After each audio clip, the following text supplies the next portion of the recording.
અમેરિકાની સંસદના નીચલા ગૃહ પ્રતિનિધિ સભા દ્વારા અસ્થાયી ભંડોળ બિલ પસાર, સરકારી શટડાઉન ટળ્યું। શુક્રવારે અમેરિકાની સંસદના નીચલા ગૃહ પ્રતિનિધિ સભાએ અસ્થાયી ભંડોળ બિલ પસાર કર્યું, જેનાથી મધરાતે શરૂ થનારા સરકારી શટડાઉનને ટાળી શકાયું। આ બિલને દ્વિપક્ષીય સમર્થન મળ્યું અને 366-34 મતોથી પસાર થયું, જેનાથી સરકારને 14 માર્ચ 2025 સુધી ભંડોળ મળશે। આ કાયદામાં તાજેતરના વાવાઝોડાથી પ્રભાવિત રાજ્યો માટે $100 અબજની આપત્તિ રાહત અને કૃષિ સબસિડીને વધુ 1 વર્ષ માટે વિસ્તૃત કરવામાં આવે છે। આ ઉપરાંત યુએસ માર્શલ સર્વિસ અને સુપ્રીમ કોર્ટની સુરક્ષા માટે $25 મિલિયન ફાળવવામાં આવ્યા છે।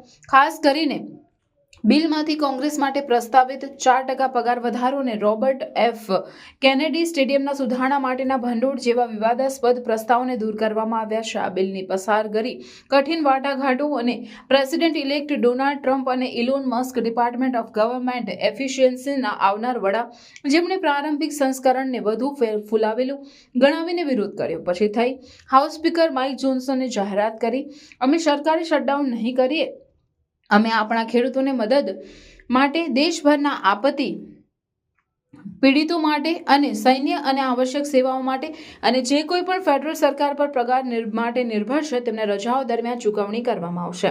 હાઉસ માઇનોરિટી લીડર હકીમ જેફરીઝે આ અવરોધને તોડવામાં મહત્વની ભૂમિકા ભજવી। જેફરીઝે અંતિમ સંસ્કરણને સમર્થન આપ્યું અને ટ્રમ્પના ફેડરલ દેવું મર્યાદાને રદ કરવાની પ્રસ્તાવને નકારી કાઢવાની નિર્ણયની પ્રશંસા કરી, જેનાથી વારંવાર સંકટો સર્જાતા બિલ હવે સેનેટમાં જશે, જ્યાં તેને મંજૂરી માટે કડક સમય મર્યાદાનો સામનો કરવો પડશે।